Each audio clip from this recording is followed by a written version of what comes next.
Lakini jambo la pili, kwa nini? Kwa kuwa kazi ya msalaba ni kurejesha uhusiano ama mahusiano yaliyokuwa yamepotea kati ya Mungu Baba na wanadamu. Pili, kurejesha mahusiano yaliyopotea kati ya watu na watu, kati ya binadamu na ndugu yake, kati ya mtu na mtu mwingine. Mahusiano yanarejeshwa kwa kazi ya msalaba, na kwa ajili hiyo hakuna namna ambavyo watu wanaweza wakaishi vizuri pamoja duniani, wakasurvive, wakaendelea vizuri, kama hawataweza kuwa tayari kusikia na kutembea katika maelekezo ya neno la wapi jamani? La msalaba. Ili ndugu na ndugu yake mahusiano yaendelee vizuri, yanaunganishwa na neno la msalaba. Ni kazi ya Yesu msalabani. Ili mahusiano ya Mungu pamoja na wanadamu yaendelee vizuri, yanarejeshwa na msalaba. Ni kazi ya Yesu msalabani. Na ndio maana utaona msalaba una alama gani jamani? Alama gani? Sikiamini. Alama gani? Alama ya kujumlisha. Kujumlisha watu, ndugu na ndugu waliokuwa wamepotea. Alama ya kujumlisha uhusiano wa Mungu aliyeko juu mbinguni, tuko pamoja, na mwanadamu aliyeko hapa.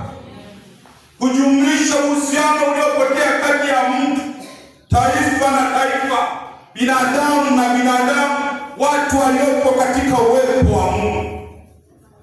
Ili mahusiano yapate kuendelea, ni lazima mtu huyo aliyeko duniani apate nafasi ya kujifunza juu ya neno la msalaba. Na sasa tunaelekea kwenye siku za Pasaka, si sawa? Ndio tunaelekea kwenye kazi yenyewe, kazi ya msalaba, ambaye kwa kila Mkristo mcha Mungu anayemwamini Mungu ni tukio maalum, tukio muhimu sana kuliko tukio lingine lolote katika maisha yake, kwa sababu ndio tukio linaloshughulika na wokovu wa maisha yake. Ndio tukio linaloshughulika na kurejesha, kurudisha kile alichokuwa amepoteza mwanadamu, kinarudishwa na kazi ya msalaba. Na kwa ajili hiyo, kila mwenye kumwamini huyo Yesu aliyeangikwa msalabani, kwake kazi ya msalaba ni ya thamani na ni ya maana sana.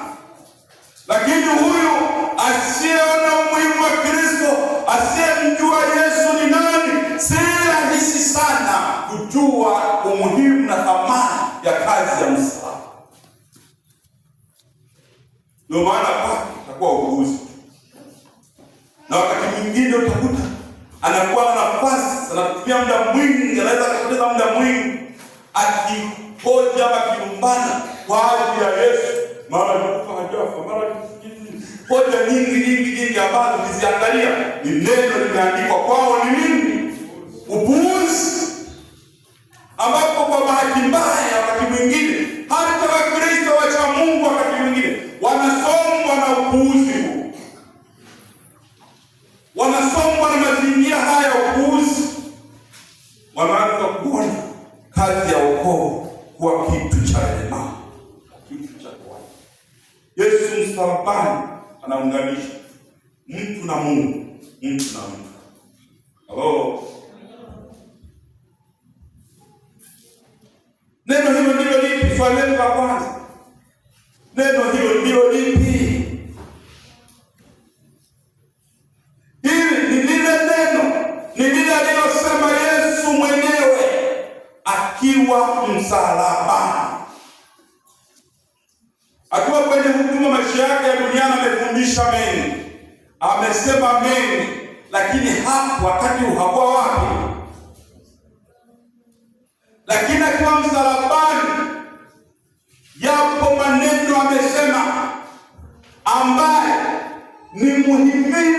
msingi mkubwa kwa kila Mkristo mcha Mungu anayesema naenda mbinguni. Ukiachana na hayo, ukafarakana na hayo, mbingu unaisikia tu, maana anayatoa yakiwa ndio maneno yake ya mwisho. Kazi yake ya mwisho ni kama anatoa wosia kwa watu wanaofuata baada yake, kwamba unataka kuendelea vizuri, kuishi vizuri duniani, maneno anayoyasema Mwokozi yuko msalabani, haya ni maneno ya kuzingatia sana, maneno ya kufuata, maneno ya kusikiza, maana baada ya hapo anamaliza kazi. Halo, na kwa ajili hiyo ni ya kuzingatia, kufuata. Mwalimu mmoja, mchungaji mmoja alikuwa anahubiri, alipoanza kuzungumzia maneno haya, alitaka kufundisha juu ya maneno haya, akalita somo. Ilikuwa somo gumu kidogo, ambalo kilisikia tunapata mshtuko. Akasema neno la mwisho ndio imani. Maana somo lile ni kama hata msikuelewa sawa sawa. Anasema neno la mwisho la nani? Neno la mwisho la marehemu. Neno la mwisho la marehemu tena. Na Yesu wetu sio marehemu. Huyo alikufa akafanyaje? Sasa neno la mwisho la marehemu. Somo kwa limekuwa gumu kidogo. Lakini nataka kuzungumza umuhimu wa maneno yao. Unaweza kaona kwenye maisha yoyote, lile neno ambalo kiongozi wako, baba yako, mama yako atakwambia, halafu baada ya kukwambia akaondoka duniani, hilo neno ulisahau katika maisha yako. Unakuta mara nyingi watataka kufuatilia kwa yule aliyekuwa karibu, kwamba marehemu kabla hajafa alisema nini.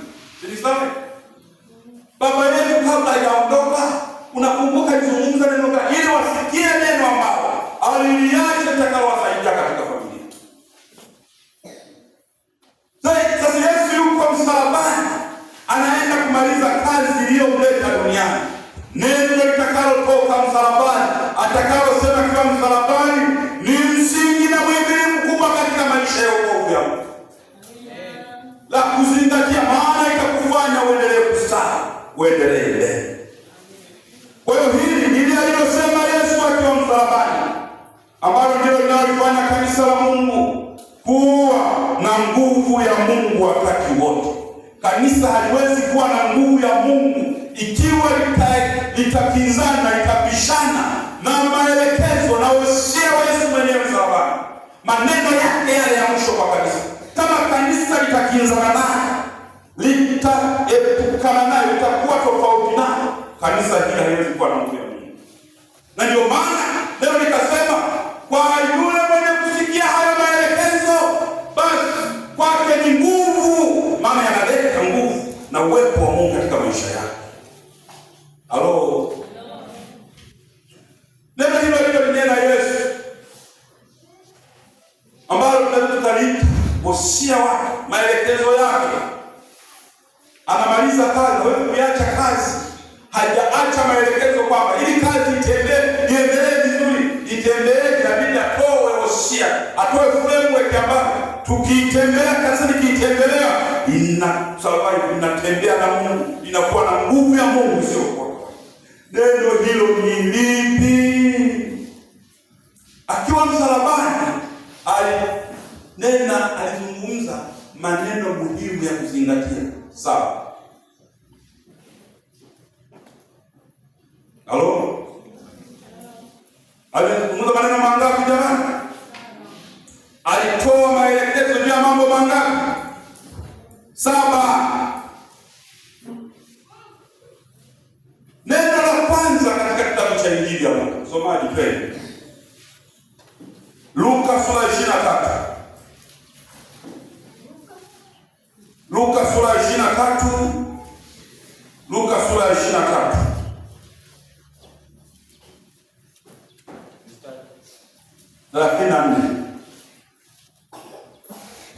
Luka 23:34. Twende.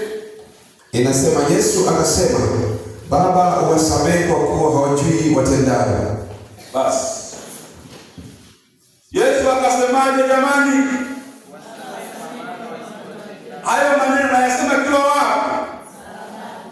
Anazungumza jambo la kwanza juu ya masamaha, juu ya msamaha, kwamba kanisa la Mungu ili litembee vizuri na nguvu ya Mungu, neno linalotoka msalabani kwa Yesu ni neno linalobeba masamaha, ambapo katika msamaha ndio unaobeba amani. Hakuna familia yoyote utakayoendea kurudi na amani ikiwa haijajenga familia yake kwa nguvu ya msamaha. Kweli au sio kweli jamani? Kanisa la Mungu tutakuwa pamoja na mali wengi kama hivi tulivyo, wote tuelewane kabisa, tushindwe hata kupishana kidogo. Sikuna wakati tunaweza kupishana.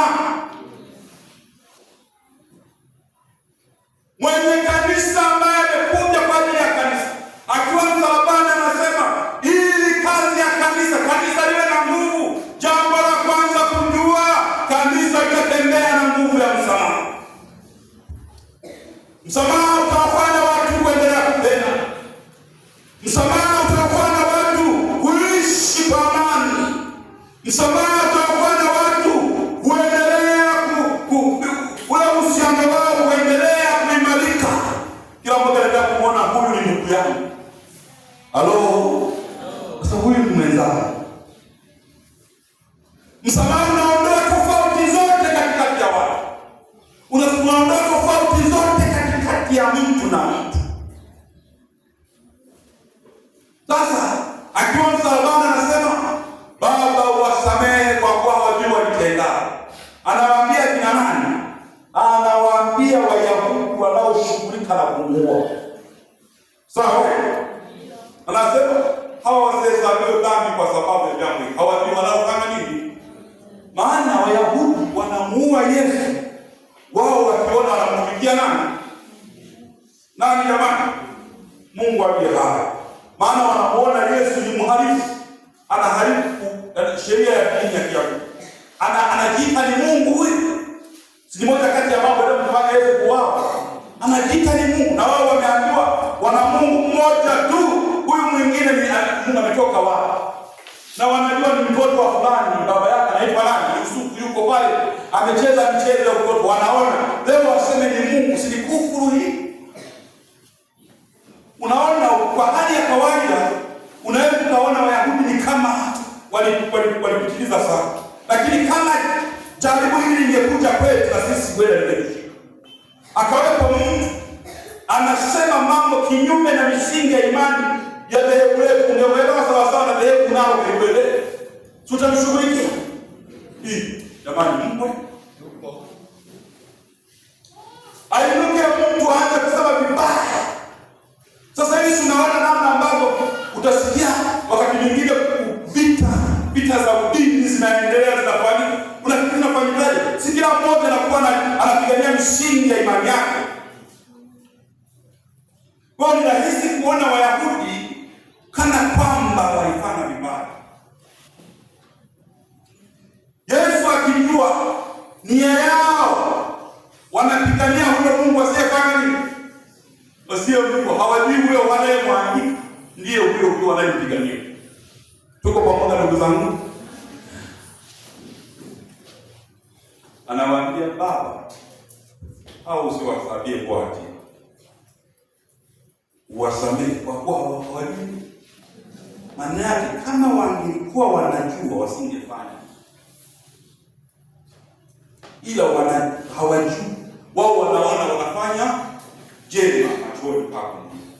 Wao wanafanya wewe Baba uwasamehe. Na kwa nini hawajui? Ni kwa sababu uasi wa mwanadamu ulipotokea bustanini mwa Edeni, mwanadamu aliharibikiwa ufahamu wake, mwanadamu aliharibiwa ile hali yake ya kuhiari wake, hata hisia zake. Unaona mwanadamu hata leo yuko anahiari sana kwenda kufanya mambo mabaya kuliko mambo mema ya Mungu. Maana iliharibika, ufahamu wake uliharibika, bustanini mwa Edeni, ule uelewa uliokuwa nao juu ya Mungu uliharibika. hisia zake nazo ziliharibika. Ukimwona mwanadamu wakati wote utakuta hisia mara nyingi, mawazo yake, zile fikira zake unakuta zimekizana na Mungu. Kweli ama sio kweli? Jamani, Mungu kweli. Hisia za mwanadamu mwingine anaweza kwenda kwa nyumbani mwa Mungu na mwenyewe anasema na maabudu Mungu, lakini mawazo yake anachowaza, zile hisia zake zinawaza vibaya sana juu yake, hata kama uko naye uko nyumbani mwa Bwana. Anasema sini uko nani? Hasemi utamsikia, lakini yanaendelea kufanya nini?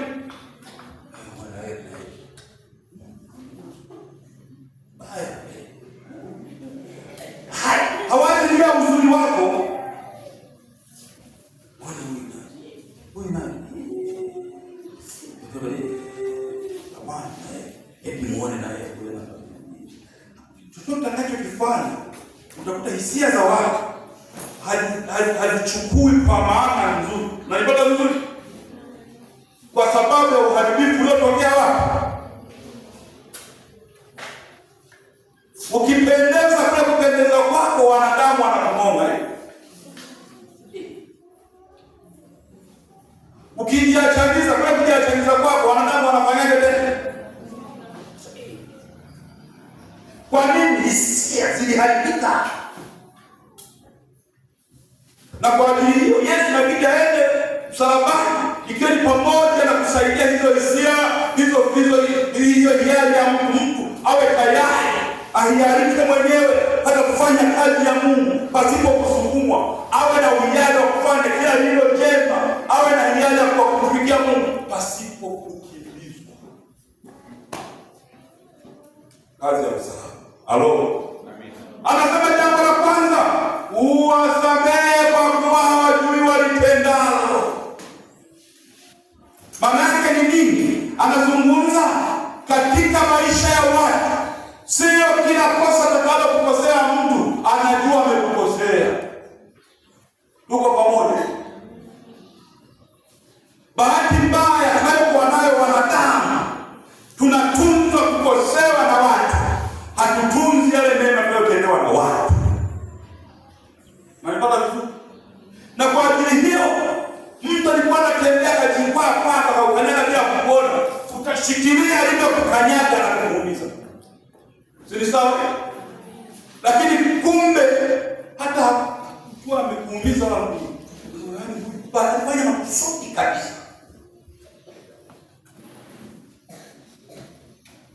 Kuna watu katika maisha ya imani, maisha tunayoendelea nayo kila siku, wana maumivu, wameshikilia watu, wamebeba watu, lakini maumivu yanayotokana na makosa yaliyotendewa na watu wengine bila wao kujua wanawakosea. Unataka vizuri? Ukimuuliza, kumbe ulipazika, ulijua hii siku hata na maana hiyo. Tuko pamoja ndugu zangu? Sio kila kosa tunaokosewa wanaotukosea wamekadiria kutukosea. Lakini ni kosa kweli. Wewe pia Wayahudi mpaka kuchoma mguu. Hilo unaonaje hapo? Dogo si ni kubwa hiyo. Lakini wanachoma mguu na mila yao wanatetea dini ya baba yao. Dini ya baba zao, Sasa wanasema amekuwa mkuu kuliko Ibrahimu. Huyu anastahili kufanya nini? Kufa tu. Wanaitetea imani yao na kumbe wanayemuua ndio mwenye imani. Halo. Tuko pamoja ndugu zangu? Kuna maumivu mengi watu wanayo. Mahusiano ya watu yanakufa, yanaharibika kwa sababu ya mtu kuendelea kutunza makosa na maumivu anayoumizwa. Anasahau kazi ya msalaba. Neno la msalaba ni kutuunganisha. Neno la msalaba ni kurejesha mahusiano. Wakati Ibilisi anashughulika kuyaondoa mahusiano, kuondoa uhusiano kati ya mtu na mtu, msalaba wa Yesu unasimama katikati kusema wewe ni ndugu yake, muwe pamoja. Tuko pamoja ndugu zangu? Wewe ni mwenzake na huyu, mje hapa pamoja nilipo mimi Bwana.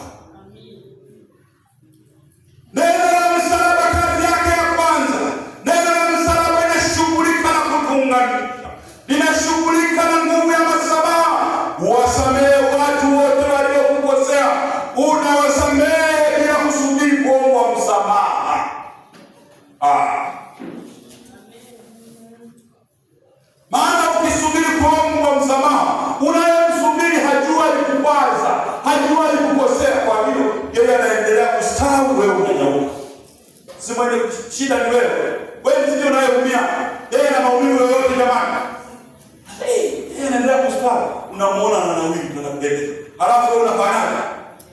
Mama ukimwona, mama amerudi tena msogea sogea tena. Yaani usimpende. Wakati nawaza mpende, yeye huko anasema wewe Bwana ni Bwana. Ni Bwana. Hajui kwamba kuna maumivu gani juu yake. Anatoa mwelekeo Kristo Yesu Bwana wa kanisa. Ili kanisa liwe na nguvu ya Mungu tunayoipata kwa nguvu ya msalaba. Jambo la kwanza ni lazima tutembee kwa nguvu ya msalaba. Ni kweli umeumizwa, sio kila uumizo ulioumizwa aliyekuumiza anajua kama ni kuumiza. Maana hakuwa anawaza hilo. Tuko pamoja. Utakonda, utanyauka, utakufa kiroho, utakufa na kimwili. Tutakuzika huku tunasema Bwana paradiso. Bwana paradiso. Wanapaa kwa kuchelewa mwana muhimu ibeni kabisa. Bwana paradiso.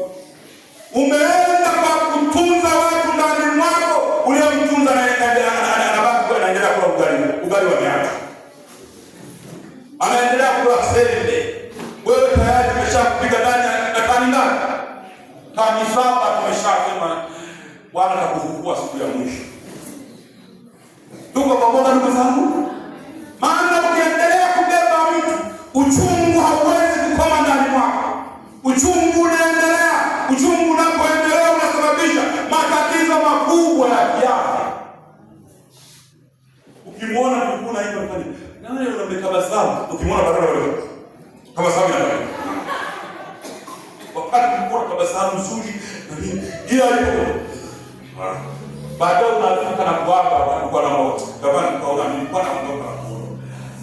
Kinachokuondoa ni nini? Uchungu ndio nao ndani mwako. Halo.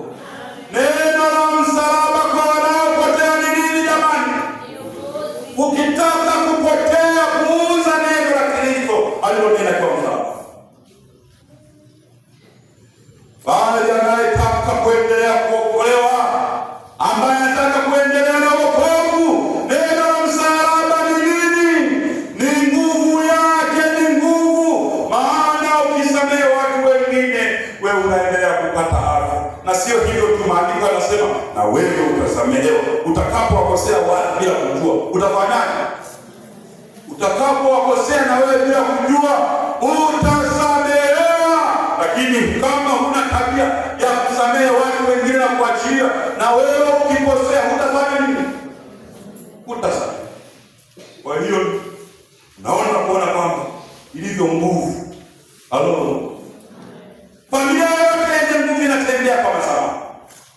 Kanisa lenye nguvu linatembea kwa msamaha. Utasikia hili na lile na lile. Nipite hapa nipitilize mbele mimi na Kristo. Tuwe ndugu yangu. Amen, amen, amen. Ukichukua hayo ukayabeba, yanakuathiri wewe. Na kuambia utakufa. Sio kiroho. Unakufa nini? Achana na machozi ya mtu kuingia ndani. Yanasababisha magonjwa ya tumbo, utasikia presha, utasikia moyo umepanuka. Yote ni machozi ya mtu kuingia anaingia ndani ya mtu. Utakufa. Unafanya? Tutabaki tu tunauliza vipi? Hebu leta wasifu wa marehemu. Andaa historia nzuri. Alikuwa mtumishi wa Mungu. Alimtumikia Bwana. Lakini amekufa kwa sababu gani? Alikuwa na shinikizo la. Si ndio historia tunasema hivyo. Wakati nasema alikuwa na shinikizo, Biblia zinasema umesema uongo. Huyu hakuwa na uwezo wa kufanya nini?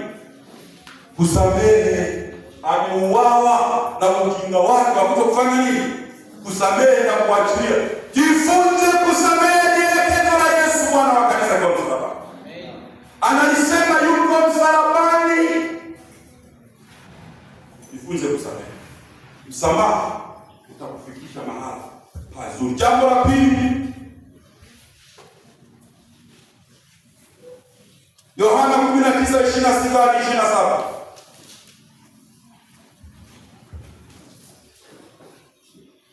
Neno la pili la msalaba, wende Yohana 19:26 hadi 27. Basi Yesu alipomwona mama yake na yule mwanafunzi aliyempenda amesimama karibu, akamwambia mama yake, mama, tazama mwanao. Kisha akamwambia yule mwanafunzi, tazama mama yako. Na tangu saa ile mwanafunzi yule akamchukua nyumbani kwake. Unaona neno la pili la msalaba. Yesu anajitoa, Bwana wa msalaba anajitoa, anasema mama, tazama mwanao, na mwana tazama nani? Mama yako. Ni sawa? Na maandiko anasema na tangu saa hiyo yule mwana akafanyaje? Akamchukua. Katika tukio la Yesu msalabani kufa, wanafunzi wote aliokuwa nao, alikuwa na wanafunzi wangapi? Wale mitume wale wangapi? Wangapi jamani? 12. Yuda aliyemsaliti, baada ya kumsaliti alienda kujinyonga. Sawa? Wakabaki 11. Wabaki 11. Hata yule Yesu Petro aliyesema kwamba mimi Bwana nakwambia hivi, nitakuwa na wewe mpaka mwisho. Kama nikufa tutakufa wote. Hakuna atakaye. Unafahamu habari za Petro? Anasema nitakuwa na wewe hata mwisho. Lakini kazi ya msalaba ilipokuwa inashughulika, kilichotokea wanafunzi wote walisambaa, walikimbia. Habari ya Petro mnaijua, alijitahidi kumfuata. Alipomfuata, walipomfuata huyu na yeye anafanana naye. Huyu naona naona huyu. Anasema hata kumjua simjui. Ndio nazungumza habari gani? Mnasema hizi kitu chochote. Mnafahamu alivyo kama. Mpaka jogoo alipokuja kuwika, ndiye akakumbuka. Ila hapo ndio mazungumzo ya Biblia. Kabidi akiingie kwa Yesu, mwanawe mzima kwenda kulia, analia, naomba msamaha Yesu. Nalia. Lakini baada ya pale, hatuoni Petro akiendelea kufanya nini? Mfuata, aliona hii ngoma ni nzito. Kwa mpaka Yesu anafika msalabani, wanafunzi wote walimwacha. Alibaki na mama yake pamoja na nani? Na mwanafunzi yule aliyependwa sana, yule aliyekuwa rafiki yake na Yesu kuliko wengine. Aliitwa nani? Yohana. Tuko pamoja ndugu zangu. Yohana aliyekuwa kifuani mwa Kristo Yesu, alikuwa anadeka sana. Kila analala pale. Maandiko yanasema na hivi, alikuwa anasema ni Yohana mwanafunzi aliyekuwa anapendwa sana. Kumbe kwenye kupendana jamani, kuna mambo mazito. Mtu anayependa ama unayependa, utasimama naye hata katika mazingira yake yote magumu mpaka mwisho. Uko pamoja na mfano. Upendo ni kitu cha ajabu sana. Mtu unayempenda, ukasikia habari yake mbaya ama njema hapa, utatuacha kwenye ibada. Kwenda sio kweli? Utasahau kwamba huyo naye ni wa Mungu na ni Sasa Yohana, mtoto aliyependwa na Yesu, mwanafunzi aliyependwa na Yesu kuliko wengine wote, aliyekuwa rafiki yake na Yesu kuliko wengine wote, yupo mpaka anashuhudia, ni shuhuda mpaka msalabani. Na kwa ajili hiyo